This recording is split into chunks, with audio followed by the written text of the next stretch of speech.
The town burned quietly beneath a sky black with smoke. Flames curled like hungry fingers around wood, and dreams devouring memories built by people who had forgotten or never known the price of peace. Boots crunched softly in the ash. A woman stood alone, gun at her side, staring at the smoldering ruins. Her hands were steady, familiar with death and its whispers, but tonight they trembled just slightly. Tonight the ghosts she'd buried long ago clawed their way back to the surface, hungry for revenge. She closed her eyes, breathed in the scent of burning timber and gunpowder, remembering the woman she once was. Some people ran from their past. Others fought it. She did both. But when blood stains the earth and old sins return to claim new lives, running is no longer an option. Soon the night would erupt in violence. Soon her peaceful facade would shatter into 1,000 lethal pieces. Soon they would remember why some legends should be left for dead. The oil lamp flickered. Shadows danced across weathered hands. Eleanor Hartwell sat in the kitchen darkness, polishing a rusted gun. The metal was cold, familiar, like an old friend she'd tried to forget. 12 years. 12 years since Victoria Sinclair had died in Chicago, blood and smoke. The clock ticked, each second a small rebellion against the past. Outside wind whispered through Copper Ridge, a town that slept early, a town that trusted her. They called her the school teacher, the seamstress, the quiet widow who mended their children's clothes and their broken hearts. They didn't know about the ghosts. Eleanor's fingers traced the gun's barrel.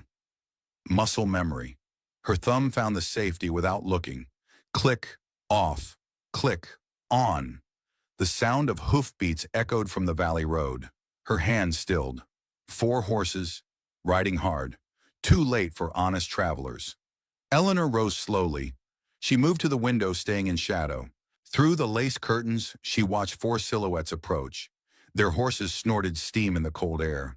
She knew that posture, that careful way of sitting a saddle when violence lived in your bones. The lead rider dismounted, tall, confident, a shadow from another lifetime. Eleanor's breath caught. Marcus. She'd dreamed this moment, feared it, prepared for it every night for 12 years. The gun felt heavier now, real. 3 sharp knocks rattled her door. Eleanor smoothed her skirt, tucked the gun into the folds of fabric. When she opened the door, her face was calm as morning water. "You're 3 days late, Marcus." Marcus Donovan stood in her doorway, like death come calling. Same dark eyes, same dangerous smile. Gray touched his temples now, but the predator underneath hadn't aged a day. Eleanor drew the gun, pointed it at his chest, let it fall to her side. "Come in." Marcus stepped inside. His boots echoed on wooden floors where children had learned to read, where Maya had taken her first steps. "You're still Victoria," he said. His voice was smoke and whiskey. "You'll always be Victoria." "She's dead." Eleanor's words were ice. "She died with the child I loved." But Marcus was studying her hands, the gun, the way she'd moved. 12 years couldn't erase what they'd been together. Partners, lovers, killers. "Chicago misses you." "Chicago can burn." Marcus laughed. The sound was wrong in this peaceful room. "It is burning. Without the ghost, everything we built's falling apart." "Good." "The Torino family moved in last month. They're butchering our people, our business, our legacy." Eleanor set the gun on the kitchen table. Her message was clear. "I'm not afraid, but I won't kill unless I have to. Find someone else. There is no one else. You were the best. You are the best." Through the thin walls, Eleanor heard Maya stirring in her bedroom. Her daughter. The girl who didn't know her real name was Isabella, who didn't know her mother had killed for money, who thought Eleanor Hartwell was her aunt taking care of her after a fever claimed her parents. The lie had become truth. Eleanor loved Maya more than life. "I have responsibilities here. To these people," Marcus gestured toward the window, "these farmers and merchants who'd lynch you if they knew what you really are. To my daughter," Marcus's smile turned sharp, "Maya isn't your daughter. She is now. Blood doesn't lie, Victoria. She's Isabella, my Isabella, the child you thought died in that warehouse fire." Eleanor's world tilted. The room spun. "No. I saved her, kept her safe, Gave her to you when you disappeared. I've been watching, waiting. She's 24 now. Beautiful, strong. Everything we dreamed she'd become. Lies had to be lies. But Marcus never lied about the things that mattered. Why? The word came out, broken. Because I loved you. Because I knew you'd die if you lost her again. Because even a killer deserves a chance at happiness. Eleanor sank into her chair. 12 years of carefully built peace crumbled around her. What do you want? Come back to Chicago. Take your rightful place. We'll rebuild the empire together. All three of us. Maya doesn't know. Then tell her. Or don't. But this fantasy you're living ends now. Eleanor looked at her hands. Still steady. Still deadly when they needed to be. And if I refuse... Marcus moved to the window.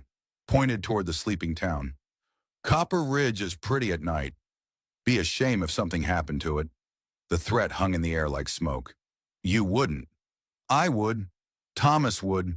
The boys are getting restless, Victoria. They need something to do. Eleanor thought of her students. Little Sarah, who struggled with reading. Tommy, whose father drank too much. The widow Patterson, who brought her fresh bread every Sunday. Innocent people. Her people now. How long do I have? 3 days.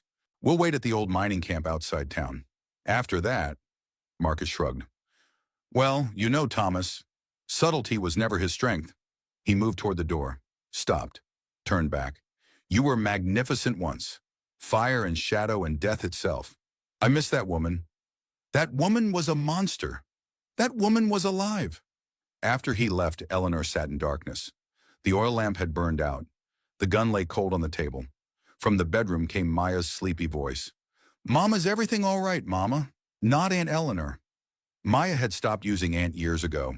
It had felt like victory then. Now it felt like theft. Everything's fine, sweetheart. Go back to sleep. But Eleanor didn't sleep. She sat watching the eastern horizon, waiting for dawn. Planning, remembering. Victoria Sinclair had been good at planning.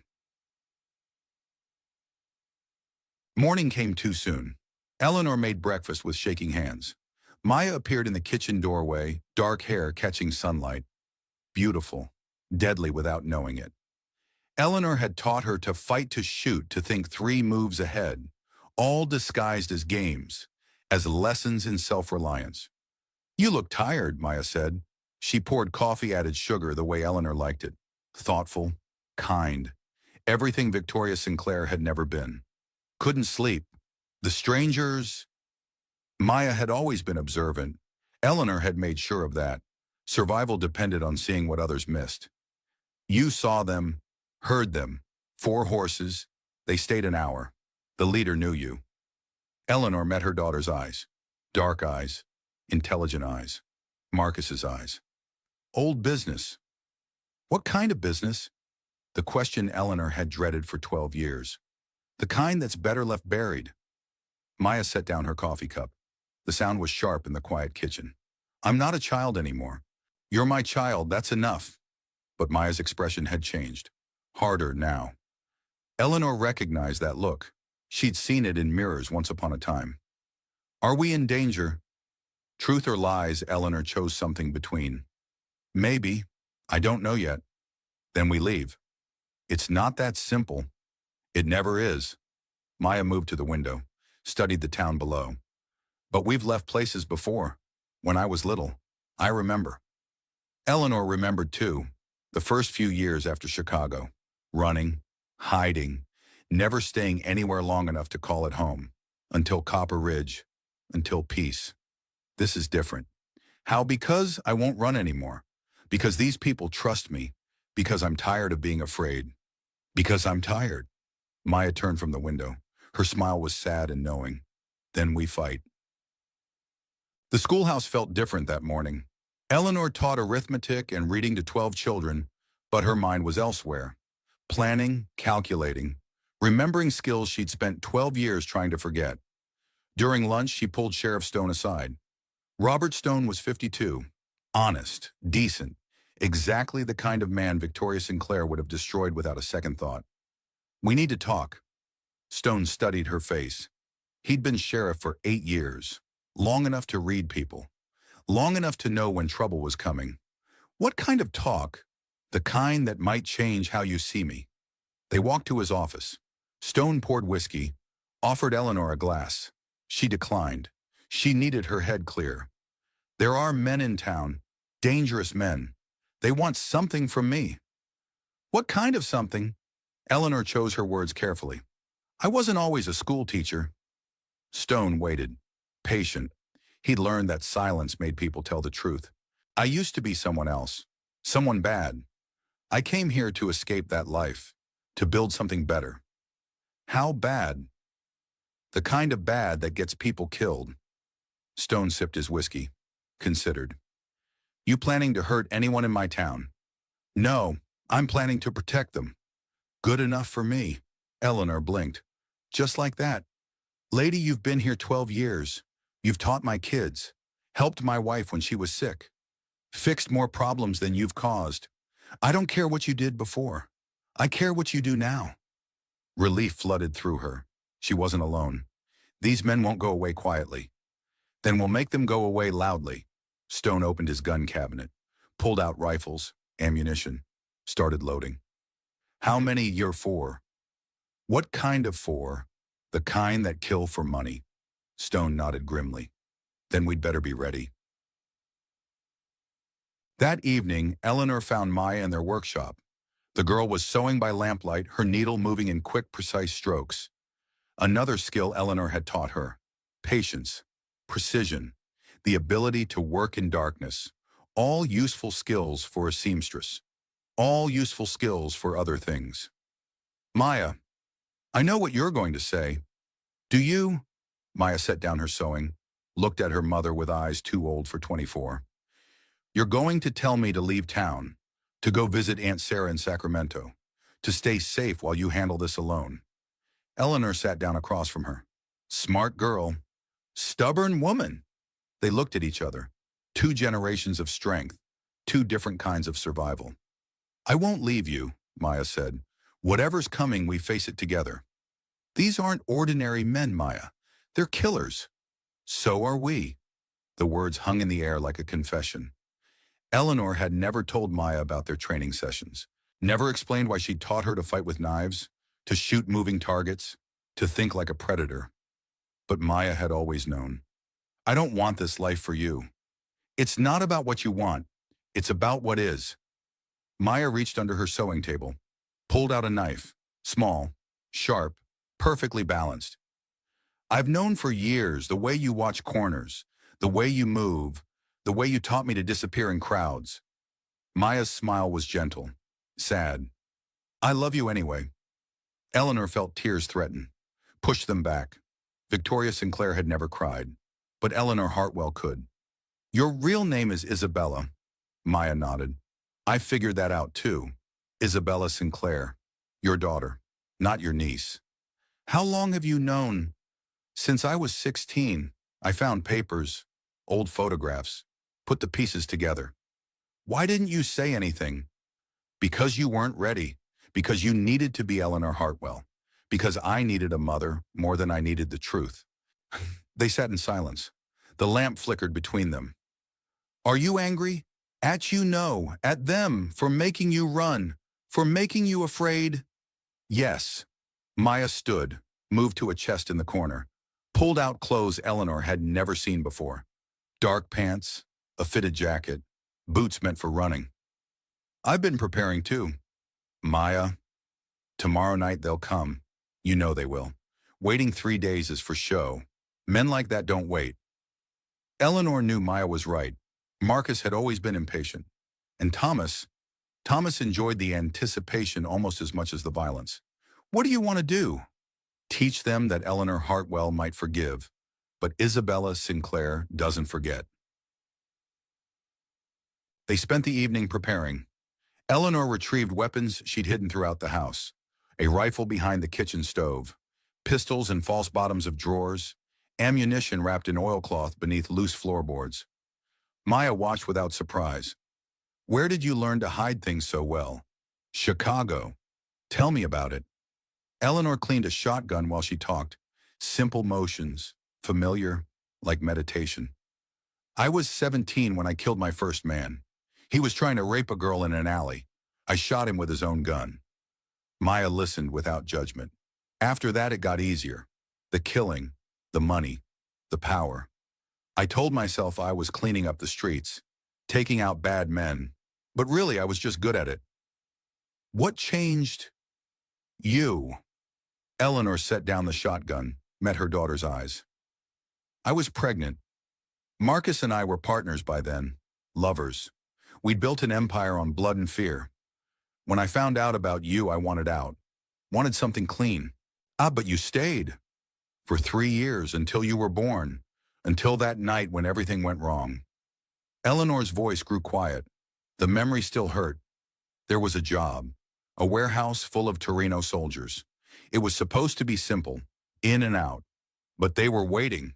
Someone had talked. Maya's hand found hers. There was fire, explosions. I got separated from you and Marcus. When the smoke cleared, they told me you were dead. Burned. Nothing left to bury. But I wasn't. Marcus saved you. Got you out before the building collapsed. Let me think you were dead so I'd disappear. So I'd be safe. And you became Eleanor Hartwell. I became your mother. The only thing that mattered. They worked in comfortable silence after that. Loading guns. Sharpening knives. Planning escape routes they hoped they wouldn't need. At midnight, Maya asked the question Eleanor had been dreading. Do you still love him, Marcus? Eleanor considered lying. Chose truth instead. I love who he used to be. Before the killing became everything. Before power corrupted what we had. And now he's a threat to you. To this life we've built. To everything that matters.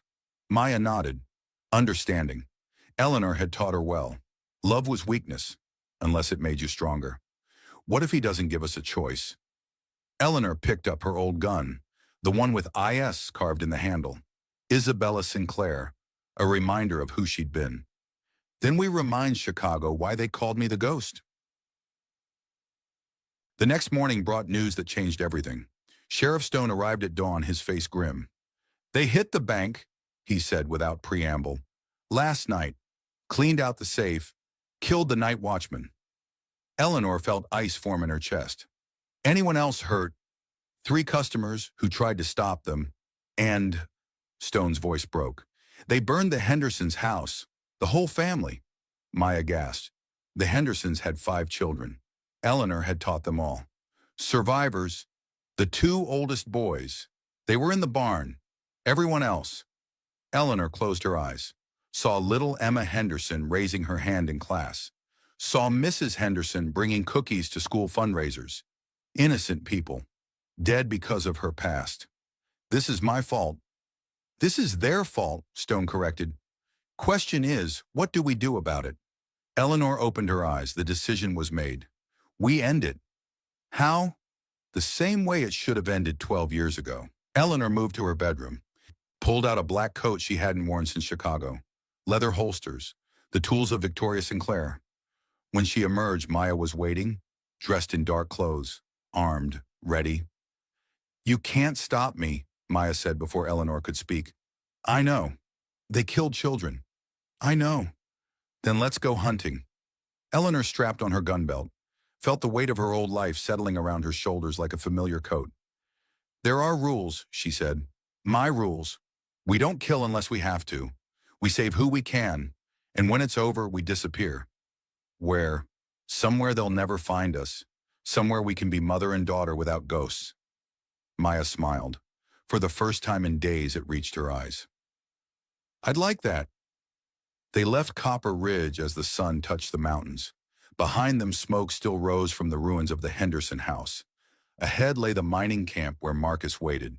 And beyond that, whatever came next. Eleanor Hartwell was done running. Victoria Sinclair was done hiding. It was time for the ghost to remind the world why some people should be left in peace. The hunt was about to begin. The mining camp sat like a scar on the mountain, abandoned for 5 years, perfect for men who lived in shadows. Eleanor and Maya crouched behind granite boulders studying the camp below. 4 horses tied to a post.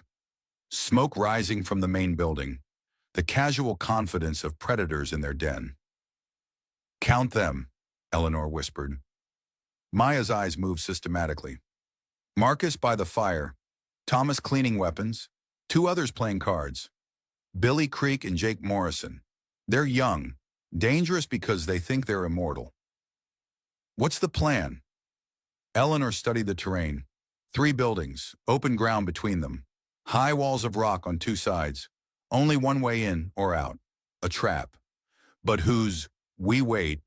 They'll make the first move. They always do. Maya shifted beside her. The town will burn if we're not careful. Thomas wants me to come to him. He's patient, but not that patient. They settled in to watch. The sun climbed higher. The camp below stayed quiet. Too quiet. At noon, a rider appeared on the valley road, racing toward Copper Ridge.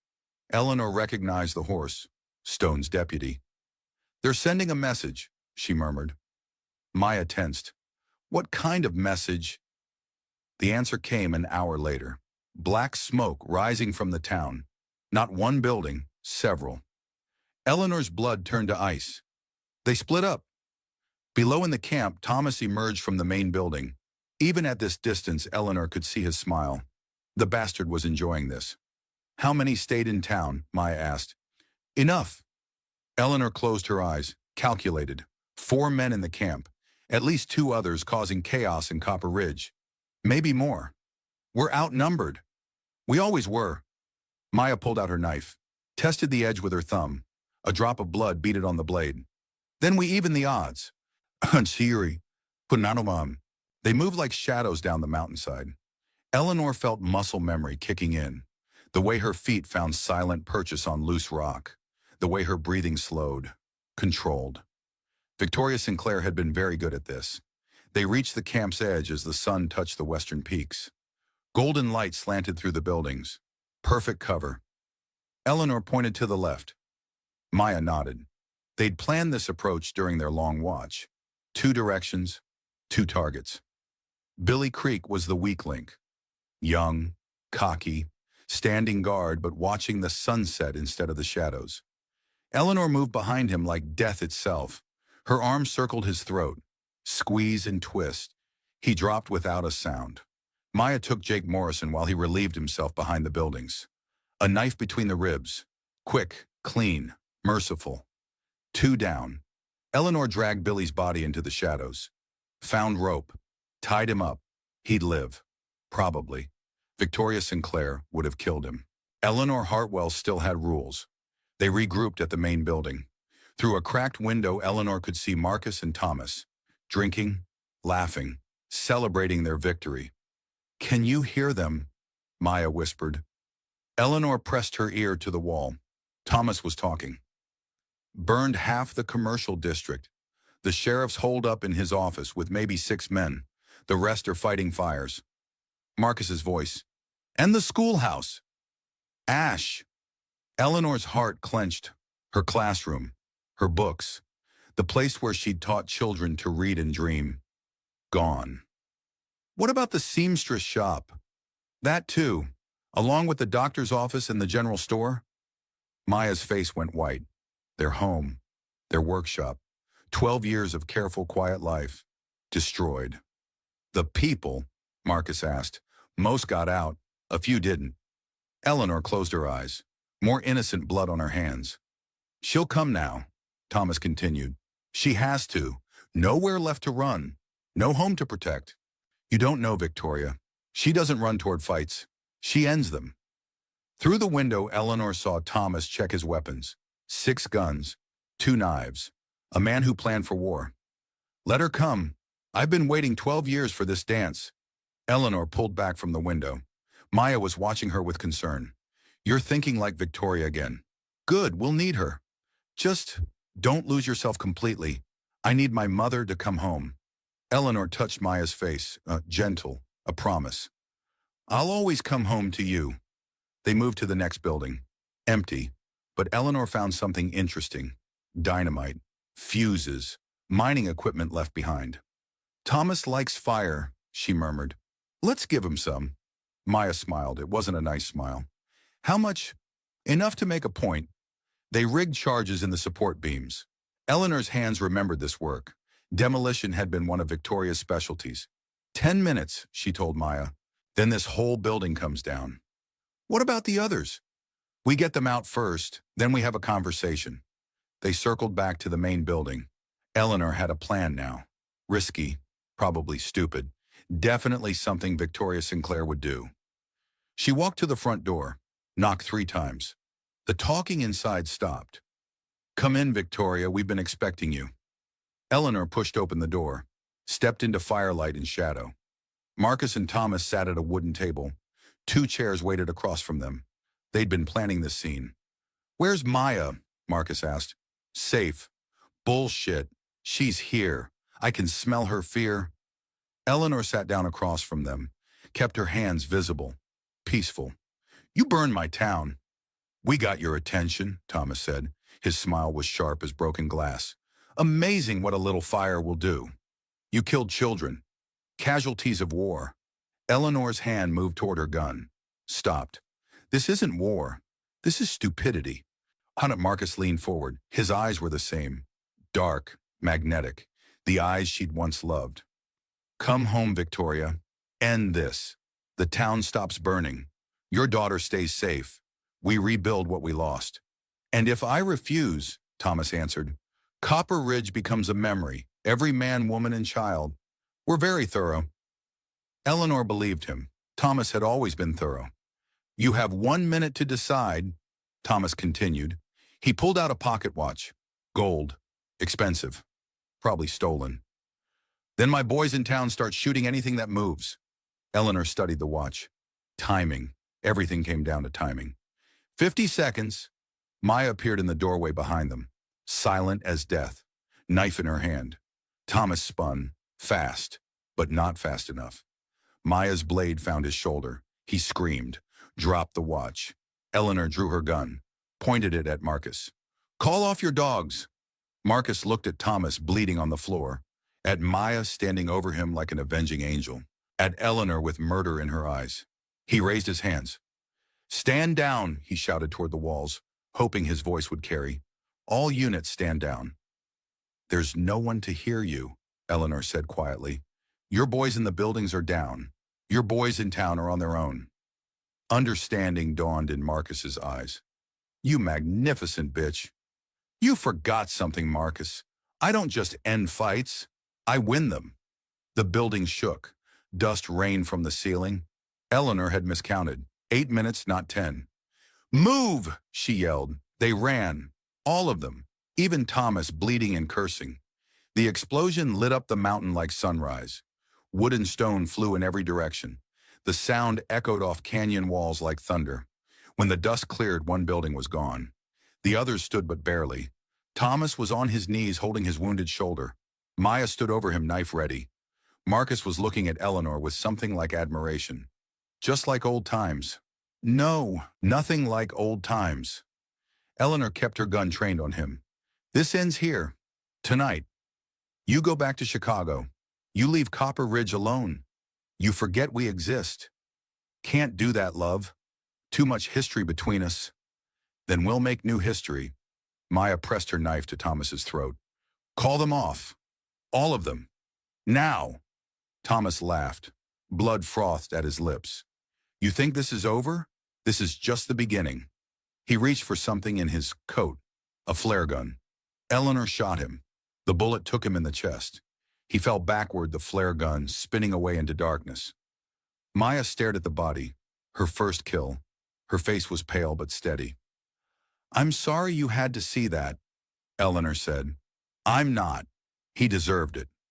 Marcus was watching them both, calculating, always calculating. Well, he said finally, that was unexpected. Was it Thomas going for the flare? No. You shooting him? No, but Maya. Marcus looked at the girl with new interest. Maya handling it like a professional, that was a surprise. She's my daughter. She's our daughter, and she's magnificent. Eleanor felt something cold settle in her stomach, the way Marcus was looking at Maya, like a weapon he wanted to sharpen. Stay away from her. Too late for that. She's already chosen her path.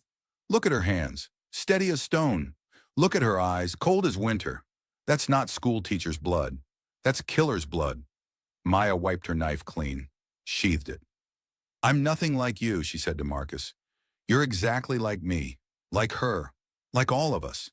The question is, what are you going to do about it? Another explosion echoed from the valley. Copper Ridge was still burning. We save our town, Maya said. Then we disappear. Running away. Strategic withdrawal, Eleanor corrected. There's a difference? Marcus smiled, the same smile that had charmed her 25 years ago, the same smile that had convinced her to kill for money. You can't run forever, Victoria. Sooner or later, Chicago will find you, and when it does, you'll remember what you really are.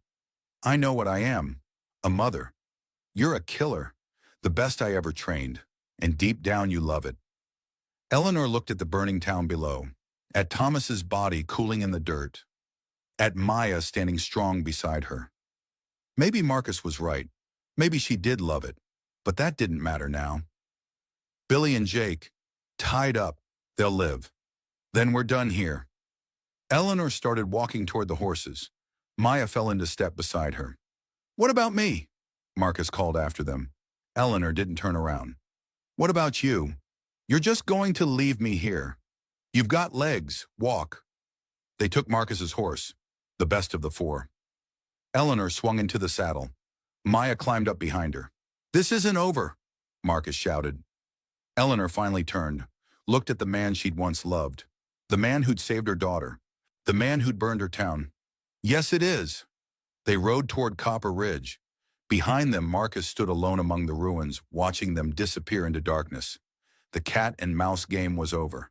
The real hunt was about to begin. Copper Ridge was a war zone. Half the buildings were ash. The other half were scarred by smoke and flame. Eleanor and Maya rode down Main Street like ghosts returning to the scene of their death. People emerged from shadows, soot-stained faces, frightened eyes, survivors of something they didn't understand. Sheriff Stone appeared in his doorway. His uniform was torn. His left arm hung in a makeshift sling. Eleanor, she dismounted, helped Maya down.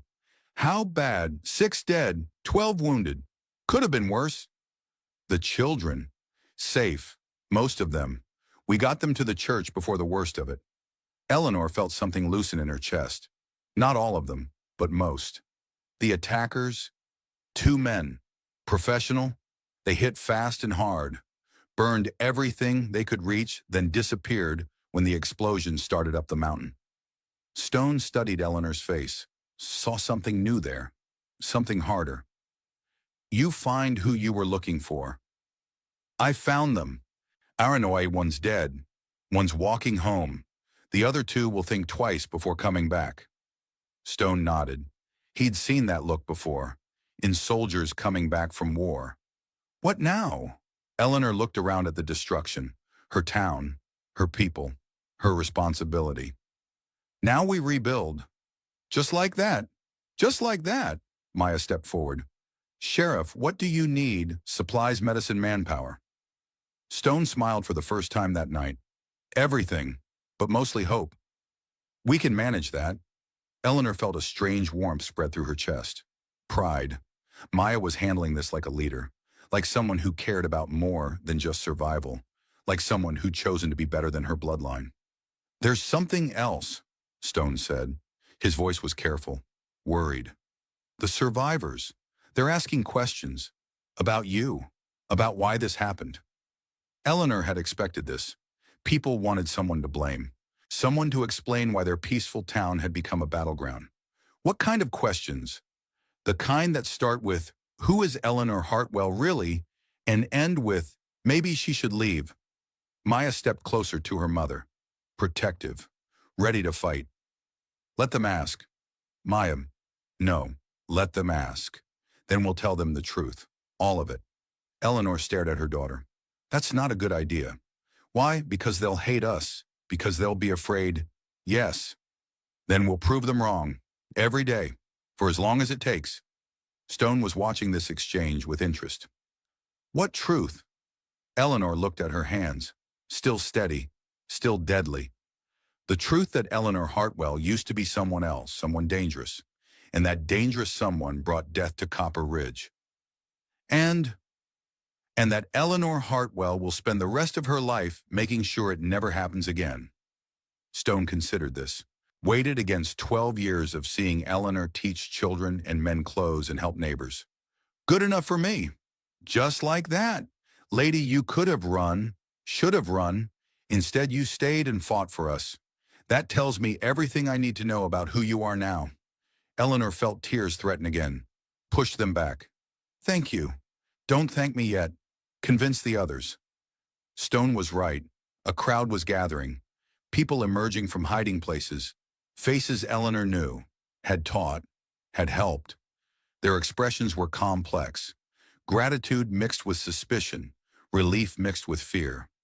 Mrs. Patterson stepped forward. The baker.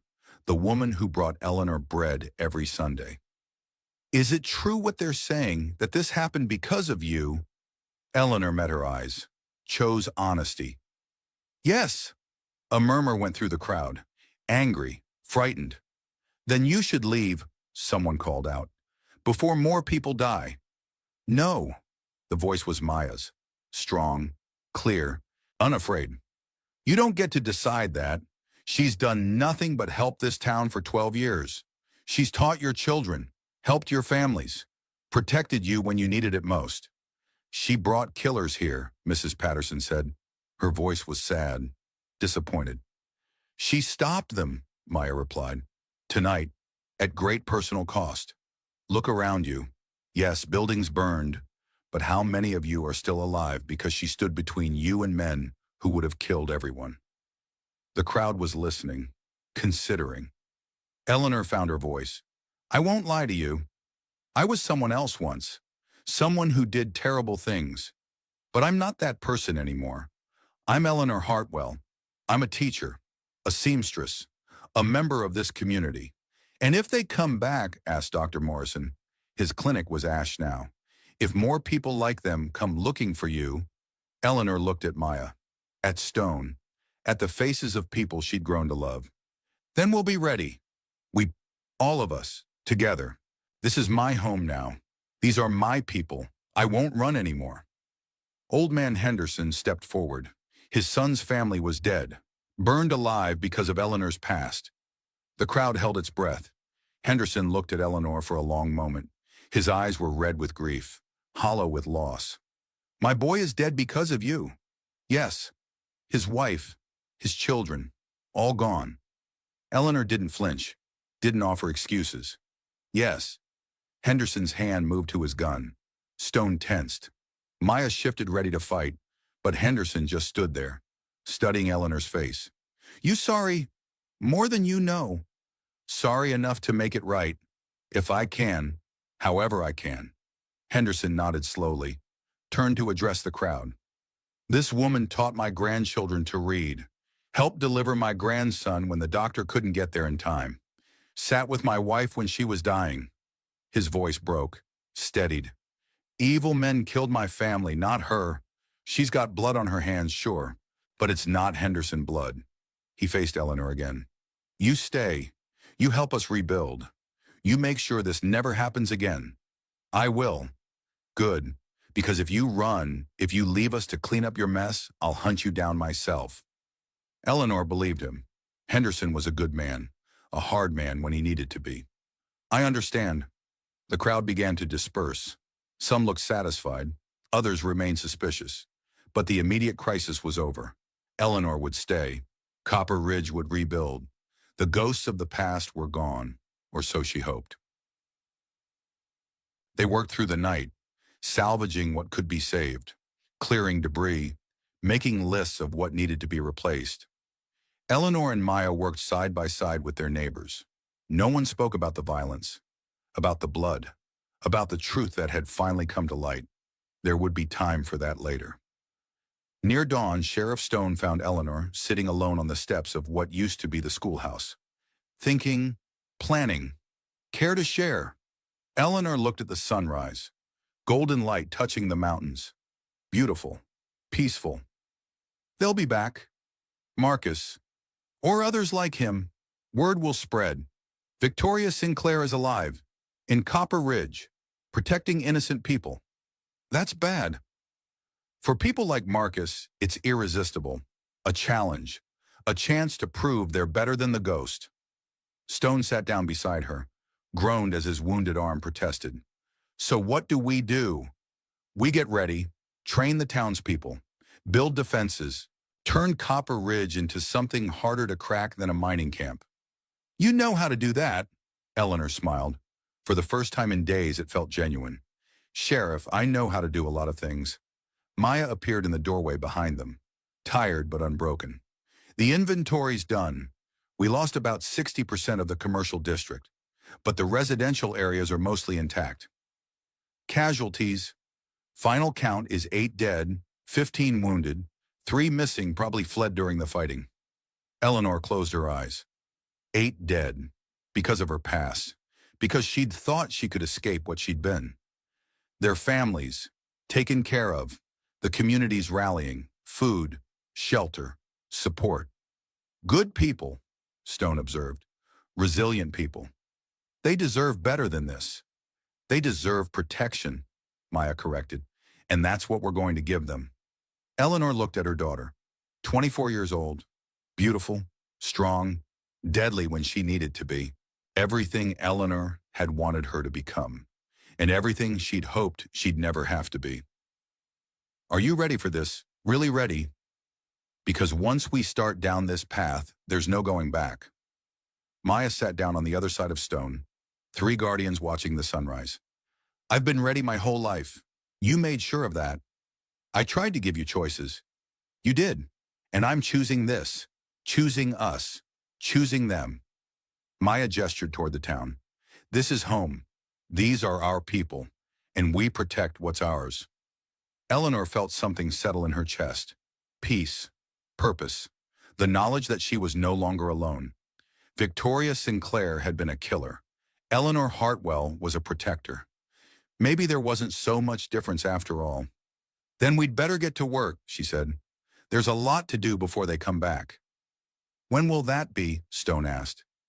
Eleanor thought about Marcus, his pride, his obsession, his need to prove he could still control her. Soon, 3 weeks passed like held breath. Copper Ridge rose from its ashes slowly. New buildings, stronger walls, and something else. Something harder to see but impossible to miss. The people had changed. Eleanor watched them from the steps of the new schoolhouse. Mrs. Patterson carried a rifle while delivering bread. Dr. Morrison had learned to shoot. Even the children moved differently. Alert, watchful, a town of survivors becoming a town of fighters. Guilty conscience. Eleanor turned. Maya approached with 2 cups of coffee, steam rising in the morning cold. Always. Maya sat beside her mother. They'd done this every morning since the attack. Watching, waiting, planning. Any word from the scouts? Nothing, but they're coming. I can feel it. Eleanor could, like a storm building beyond the mountains. Marcus wasn't the type to accept defeat, and Thomas's death would demand an answer. How many? More than 4 this time. Maybe a dozen. Maybe 20. Maya sipped her coffee, considered the odds. We're ready. Eleanor hoped so. They'd worked hard these 3 weeks, training the townspeople, building defenses, turning Copper Ridge into a fortress disguised as a farming community. But ready and able were different things. There's something else, Maya said carefully. Something I found yesterday. She pulled out a letter, expensive paper, Chicago postmark. Eleanor's blood chilled. Where did you find this? Under the door of the post office, addressed to Victoria Sinclair. Eleanor took the letter with steady hands, opened it slowly. The handwriting was elegant, feminine, familiar. Victoria, I hear you've been playing house in the wilderness. How domestic. How utterly unlike the woman who once burned half of Chicago for the thrill of it. Thomas was a fool. Marcus is a romantic, but I'm neither. You killed my lieutenant. You cost me territory. You made me look weak. This requires correction. I'll be visiting your little paradise soon. Bring friends, lots of them. Regards, Evelyn Torino. Eleanor's hands trembled. The letter fell to her lap. "Who is she?" Maya asked. "Trouble. The worst kind." Eleanor closed her eyes. Remembered Chicago. Remembered the wars between families. Remembered Evelyn Torino at 19, beautiful and deadly as a viper. That was 15 years ago. She'd be 34 now. Older, wiser, infinitely more dangerous. She runs the Chicago families now. All of them. What Marcus and I built, she took. What we couldn't do, she did. How? By being smarter than us, colder than us, more ruthless than us. Maya studied the letter. When? Soon? Maybe today? Maybe tonight. Evelyn doesn't waste time. Sheriff Stone appeared at the bottom of the steps. His face was grim. "We've got riders coming. From the east. Lot of them." Eleanor rose smoothly. The coffee cup slipped from her fingers, shattered on the wooden steps. "How many? You're 20. Maybe more. They're still coming over the ridge." Eleanor felt something cold settle in her stomach. 20 men. Professional killers. Coming for her. Coming for Copper Ridge. "Positions," she said quietly. Stone nodded, began moving toward the bell tower. 3 rings meant take cover. 4 rings meant prepare to fight. 5 rings meant run. Eleanor hoped they wouldn't need 5. Maya was checking her weapons. Knives, pistols, the rifle Eleanor had taught her to use. "Remember the plan." "I remember." The plan was simple. Let them come to the center of town, surround them, end it quickly.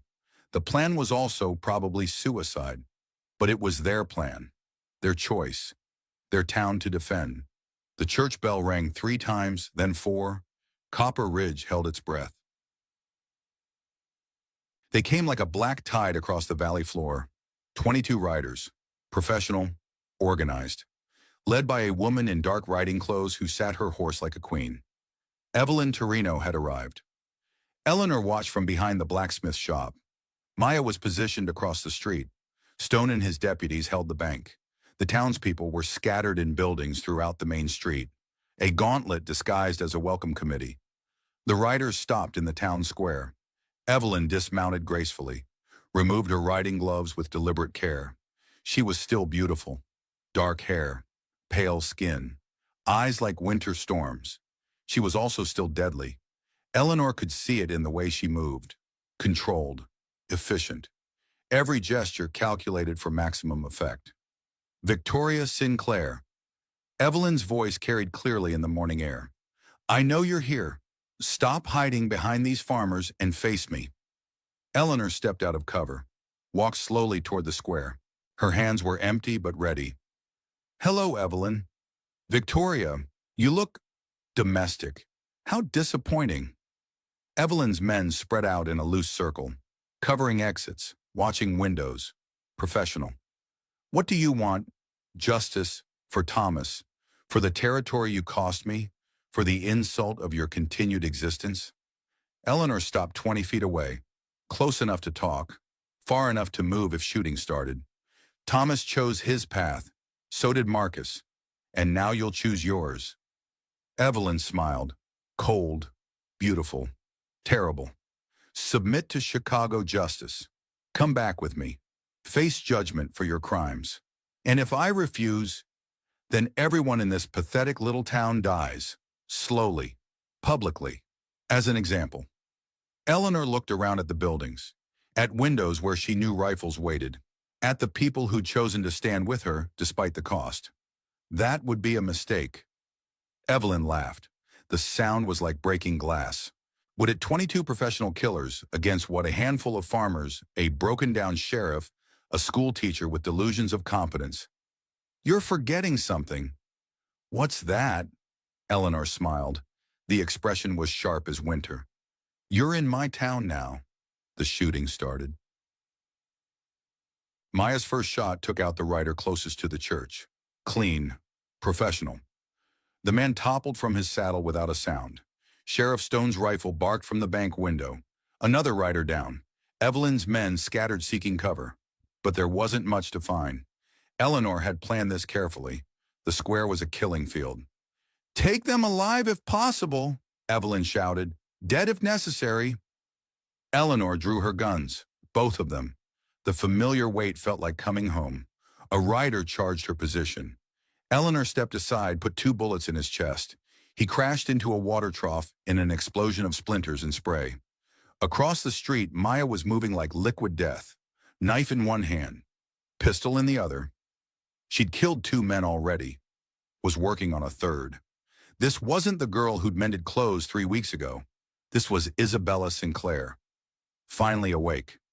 Evelyn pulled her own weapon, a custom pistol with ivory grips. She aimed carefully at Eleanor's chest. Eleanor dove behind an overturned wagon as bullets splintered wood around her head. "Getting slow, Victoria," Evelyn called out. "Age catching up with you." Eleanor didn't answer. She was counting shots, calculating angles, waiting for the right moment. It came when one of Evelyn's men tried to flank the bank. Eleanor put a bullet in his leg. He went down screaming. While Evelyn was distracted, Eleanor moved, rolled right, came up firing. Her shot caught Evelyn in the shoulder, spun her around, sent her stumbling behind a hitching post. "First blood to me," Eleanor called out. Evelyn's response was a string of curses that would have made a sailor blush. The battle raged for 10 minutes. Gunfire echoed off canyon walls. Smoke filled the air. Bodies littered the street. When the shooting stopped, 12 of Evelyn's men were down. The rest had taken cover in buildings around the square. Eleanor reloaded carefully, counted her remaining ammunition, not enough for a prolonged fight. But then she'd planned for that too. "Maya now." Maya sprinted toward the old mine entrance at the edge of town, the one Eleanor had rigged 3 days ago, just in case. "What's she doing?" Evelyn shouted. Blood stained her jacket where Eleanor's bullet had found its mark. Eleanor didn't answer. She was counting seconds. 5, 4, 3, 2. The explosion lit up the mountainside like a second sun. Rock and timber flew in all directions. A cloud of dust rolled across the valley. When it cleared, the mine entrance was gone, sealed, along with the only other way out of Copper Ridge besides the main road. "What have you done?" Evelyn's voice was sharp with sudden fear. "Close the back door," Eleanor replied calmly. "Now we finish this properly." She stood up, walked into the center of the square, her guns holstered but ready. "Last chance, Evelyn. Take your remaining men and leave. Don't come back." Evelyn emerged from cover.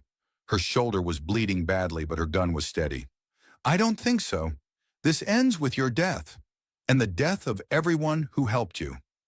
Around the square, Evelyn's remaining men stepped into view.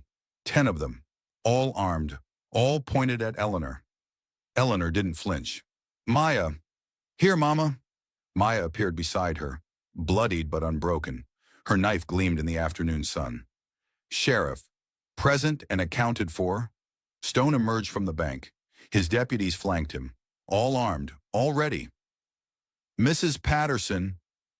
The baker stepped out of her shop, rifle in her hands. Her face was set like stone. "Dr. Morrison." The doctor appeared in his clinic doorway. He held a shotgun like he knew how to use it. One by one, the people of Copper Ridge showed themselves. 23 citizens, all armed, all standing with Eleanor. Evelyn looked around at the faces, saw determination, saw courage, saw people who'd chosen their side. "You can't win," she said, but her voice lacked conviction now. "We already have," Eleanor replied. "This is our home. These are our people, and we protect what's ours." Evelyn raised her gun, aimed at Eleanor's heart. Maya moved. The knife left her hand like a silver arrow. It caught Evelyn in the wrist, sent her weapon spinning away into the dust. Evelyn screamed, clutched her wounded arm, stared at Maya with something like respect. "Impressive. She really is your daughter. In every way that matters." Eleanor walked over to where Evelyn knelt in the dirt, picked up the fallen pistol. "Beautiful weapon, expensive, deadly. It's over, Evelyn. Is it kill me and Chicago will send 50 men. Kill them and they'll send 100. You can't fight the whole world, Victoria. Watch me." Eleanor cocked the pistol, pointed it at Evelyn's head. The square went silent. Even the wind seemed to hold its breath. "Any last words?" Evelyn looked up at her. Blood stained her lips. Her eyes held no fear, only calculation. You're making a mistake. I'm worth more alive than dead. How? I can call them off. All of them. Tell Chicago you're dead. That Copper Ridge burned. That the ghost finally met her match. Eleanor considered this. It was tempting. An end to the running, an end to the fear. But it was also a lie. Men like Marcus didn't forget. Families like the Torinos didn't forgive. No deal. Then you'll fight this war forever. If that's what it takes. Eleanor's finger tightened on the trigger. Wait. The voice came from behind her. Maya, don't kill her. Eleanor turned, studied her daughter's face, saw something new there, something harder than before. Why? Because I want to. Maya drew her second knife, the one Eleanor had given her on her 16th birthday. Sharp, balanced, perfectly weighted for killing. She threatened our home, our people, our family. Maya knelt beside Evelyn, looked into the woman's eyes. My name is Isabella Sinclair. Remember that when you meet the devil. The knife went in clean, quick, merciful. Evelyn's eyes went wide, then empty. Maya stood slowly, wiped the blade on her pants, sheathed it without ceremony. It's finished. Eleanor looked at her daughter, at the woman she'd become. Strong, deadly, protective. Everything Eleanor had wanted her to be. Everything she'd hoped she'd never have to be. Are you all right? Maya considered the question seriously. I think so. Are you? Eleanor looked around at the bodies in the street, at the people of Copper Ridge standing victorious in their ruined town, at the blood on her hands and the peace in her heart. I think so too. They buried the dead outside town. No markers, no ceremonies. Just graves in hard ground for hard men who'd chosen the wrong fight. Evelyn got a marker. Not out of respect, out of practicality. Someday someone from Chicago would come looking. They'd need proof she was really gone. The townspeople cleaned up the mess with quiet efficiency. Blood scrubbed from streets. Buildings repaired. Life resuming its normal rhythm. But something had changed. Everyone felt it. Copper Ridge was no longer just a farming town in the middle of nowhere. It was something new, something harder, a place where good people made hard choices, where neighbors protected neighbors, where the past didn't have to define the future. Eleanor stood in the cemetery 3 days later, Maya beside her, two women looking at fresh graves and old ghosts. What happens now? Maya asked. Now we live. We rebuild. We make sure this never happens again. And if more come from Chicago, Eleanor smiled. It was a peaceful smile, contented. Then we'll be ready. Maya nodded. She understood. They both did. This wasn't an ending. It was a beginning. The beginning of something new. Something better. Something worth fighting for. Epilogue. 6 months later, Sheriff Stone found Eleanor in her new classroom, teaching arithmetic to a dozen children who listened with the intensity of students who'd seen war. Letter for you, he said. From Sacramento. Eleanor opened it carefully, read the official letterhead, the formal language, the unexpected offer. What is it? Maya asked from the doorway. Job offer. Federal marshal. They want me to help train law enforcement for frontier towns. Will you take it? Eleanor looked out the window at Copper Ridge. Rebuilt. Stronger. Home. No. I have everything I need right here. Maya smiled, moved to the blackboard where Eleanor had been teaching fractions, picked up the chalk. Mind if I help? I'd like that. They taught together that day, mother and daughter, teacher and student, two women who'd found peace after war. Outside the town hummed with quiet life. Children played in streets that had seen battle. Merchants sold goods in shops rebuilt from ash. Farmers worked fields watered with blood and hope.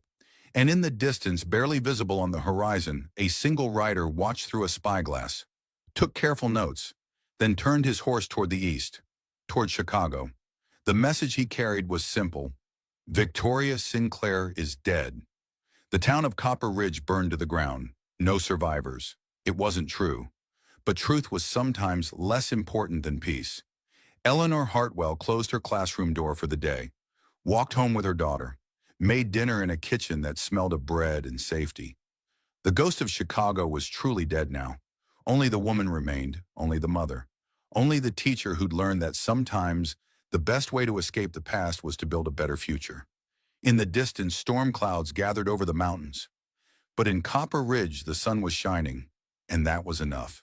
3 years later, the silver badge caught morning light as Maya pinned it to her vest. Federal Marshal. The word still felt strange on her tongue. "You sure about this?" Eleanor asked from the kitchen doorway. Coffee steamed in her hands. Worry creased her eyes. "Someone has to clean up the mess we made." Maya checked her guns. Old habits. The .45 on her right hip had been her mother's. The knife in her boot was her own choice. 3 years of peace in Copper Ridge. 3 years of letters from other towns. Pleas for help. Stories of corruption, of violence, of good people dying while bad men prospered. The ghost legend had spread.